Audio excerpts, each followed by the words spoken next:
Astrology simplified में आपका स्वागत है। ज्योतिष सलाह में आज हम बात कर रहे हैं कुंडली के दूसरे भाव के बारे में बात करेंगे कि दूसरा भाव जो है हम धन से संबंधित है, इसलिए इससे धन की चर्चा करेंगे कि आपको धन कहाँ से प्राप्त होगा।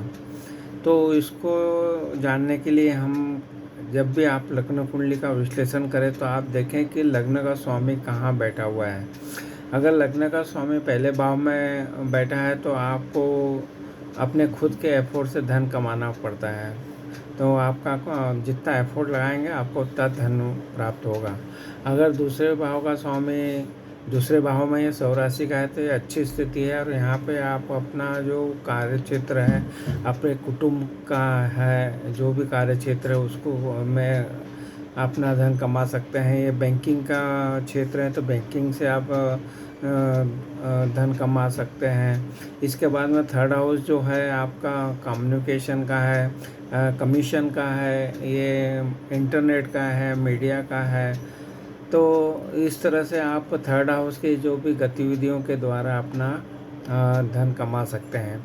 अगर द सेकंड हाउस का लॉर्ड जो है स्वामी है वो चौथे भाव में बैठा है तो चौथा भाव आपका प्रॉपर्टी का भाव है, वाहन का भाव है।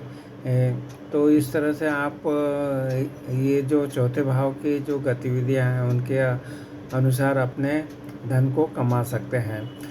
पांचवा भाव में अगर दूसरे भाव का स्वामी बैठा है तो पांचवा भाव जो है आपका ये डेवलपमेंट का भाव है, जैसे सॉफ्टवेयर डेवलपमेंट या प्रोडक्ट डेवलपमेंट के जो भी काम है उसको कर सकते हैं। क्रिएटिविटी का है, शेयर मार्केट का है कि इसके थ्रू आप अपना धन कमा सकते हैं।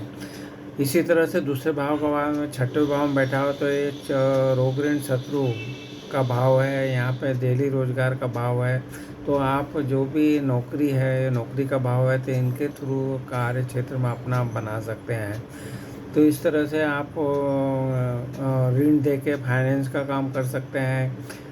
फिर दवाइयों का जो रोग है वो जो है वहाँ पे काम कर सकते हैं, मतलब आप सेवा भाव कर सकते हैं हॉस्पिटल में। इस तरह के कार्य क्षेत्र आप हो सकते हैं। सातवां भाव है आपका जो व्यापार करते हैं, आप कोई जो भी व्यापार करते हैं डेली बेसिस का जो देन लेन है उसके कार्य क्षेत्र हो सकते हैं। इस तरह से आप सातवें भाव से रिलेटेड जो भी कार्य क्षेत्र हैं वो आप कर सकते हैं। अष्टम भाव जो है, अगर जो दूसरे भाव का स्वामी आठवें भाव में बैठा है तो अष्टम भाव आपका ज्योतिष का भी है, तो आप ज्योतिष के कार्य क्षेत्र में जा सकते हैं। फिर ये टैक्सेशन वगैरह के जो भी गवर्नमेंट के कार्य क्षेत्र हैं उसके सीए के जो काम है वो आप कर सकते हैं। तो यहाँ बीमा एजेंसीज के काम कर सकते हैं, बीमा का काम कर सकते हैं। तो ये आठवें भाव के कार्य क्षेत्र हो गए जिससे धन आप कमा सकते हैं। ऐसे दूसरे भाव का स्वामी नवम भाव में है तो ये आपका कंसल्टेंसी के जो कार्य क्षेत्र होते हैं या जो भी अध्यापक होते हैं, प्रोफेसर होते हैं, उनके कार्य क्षेत्र हो सकते हैं आपके धन कमाने के लिए।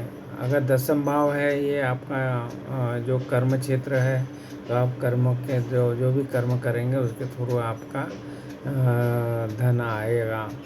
इसी तरह से 11वां भाव है वो लाभ का भाव है, तो आप 11वें भाव की जो भी एक्टिविटीज़ है उसके थ्रू आपको लाभ प्राप्त होगा। ये क्लब हाउस है, सोसाइटी है, इस तरह के कार्य क्षेत्र भी इसमें आ सकते हैं, तो आप वहाँ से धन कमा सकते हैं। अब 12वां भाव जैसे आपको विदित है कि ये विदेश से है, कनेक्शन है, तो विदेश की गतिविधियाँ अगर आप अपने धन कमाने में ले सकते हैं तो उससे आप धन कमा सकते हैं। जैसे कि आप विदेश जाके अपना कार्य क्षेत्र चुन सकते हैं।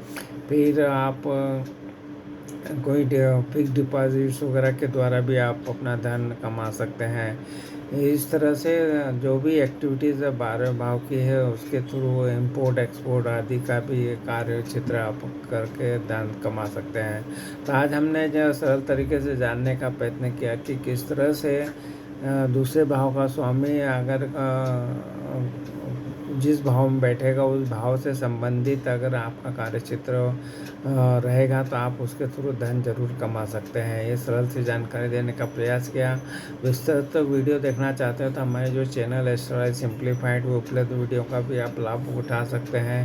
आपको अगर वीडियो पसंद आ रहे हैं तो हमारे वीडियो को भी लाइक और शेयर कीजिए। आपने हमारे चैनल को सब्सक्राइब किया, वीडियो को लाइक किया, शेयर किया, इसके लिए आपका बहुत बहुत धन्यवाद।